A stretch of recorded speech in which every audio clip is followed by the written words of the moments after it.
देखिए, वो तो आके खून बहा के चले गए।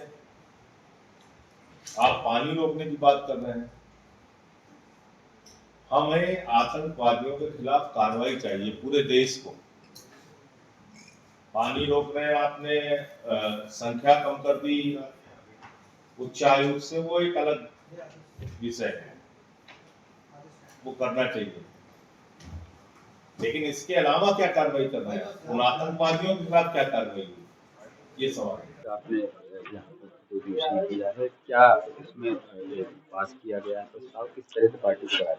देखिए, संकल्प शिविर में हमने ये तय किया है कि हमने संकल्प लिया हमारे कार्यकर्ताओं ने कि आने वाले दिनों में प्रदेश के हर ब्लॉक और गांव में हमारा संगठन होगा, जिसमें 8 प्रांतों में जो उत्तर प्रदेश को बांटा गया है और उन 8 प्रांतों में प्रांतीय कार्यकर्ता सम्मेलन और प्रांतीय कार्यकर्ताओं के लिए संकल्प शिविर का इसी तरीके से आयोजन किया जाएगा हर प्रांत में, पश्चिम से लेकर पूर्वांचल तक।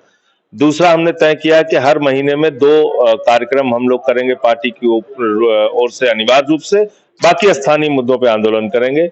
नंबर 1 संघर्ष का कार्यक्रम जनहित के मुद्दे पे, नंबर 2 रचनात्मक और सेवा का कार्यक्रम, स्थानीय कोई विषय देख के, कोई काम देख के। 2 ज्वलंत मुद्दा इस वक्त का है, एक पहलगाम का मुद्दा और दूसरा जाति जनगणना का मुद्दा। तो जो पहलगाम का मुद्दा है उसमें सरकार सिर्फ भाषणबाजी और बयानबाजी कर रही है और मुझे हैरानी है कि उन्होंने सर्वदलीय बैठक में झूठ बोला था। ये कहा था कि 20 अप्रैल को बैसारन घाटी का स्थान खोला गया और 22 अप्रैल को यह घटना हो गई, जबकि कई महीनों से वो बैसारन घाटी का स्थान खुला हुआ है और वहां पर कोई सुरक्षा के इंतजाम नहीं थे। खुफिया तंत्र की पूरी तरीके से फेलियर है और सुरक्षा एजेंसियों की फेलियर है और ये घटना जो हुई है वो हम सबको दुख देने वाली भी है और शर्मसार करने वाली भी है, क्योंकि ये पाकिस्तान पोषित आतंकवाद है। उसका जवाब, मुंहतोड़ जवाब भारत की सरकार को देना चाहिए। पीओके वापस लो, जहां पे आतंकवादी अड्डे बने हुए हैं उसको उजाड़ो, खत्म करो, आतंकवादियों के खिलाफ कार्रवाई करो। लेकिन प्रधानमंत्री तो हंसी ठिठोली में बिजी हैं, बिहार में रैली कर रहे हैं, केरला में रैली कर रहे हैं, आंध्रा में रैली कर रहे हैं। वो तो पूरे देश में घूमने और हंसी ठिठोली में व्यस्त है। तो जाति जनगणना का एक जुमला फिर से प्रधानमंत्री जी ध्यान भटकाने के लिए लेके आए हैं पहलगाम के मुद्दे से, ऐसा हमारा मानना है।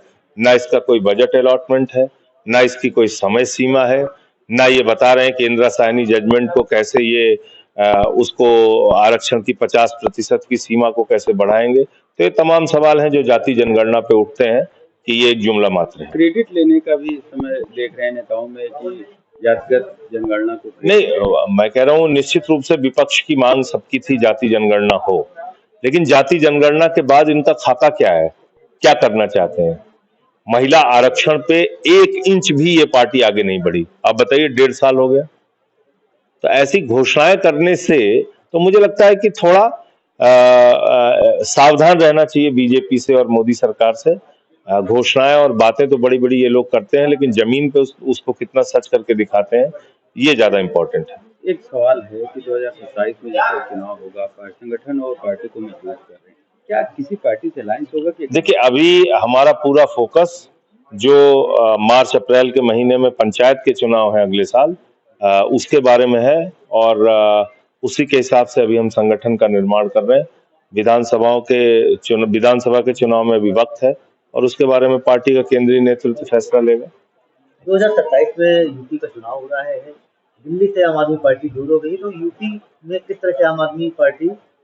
देखिए, हम अपना जो संगठन निर्माण कर रहे हैं, गांव-गांव में संगठन बना रहे हैं और जनहित के मुद्दों पे संघर्ष कर रहे हैं, उसके पीछे अभी जो पहला टारगेट हमारा है वो पंचायत का चुनाव जो 2026 अप्रैल में होने वाला है, मार्च में, तो उस पे पूरा फोकस है।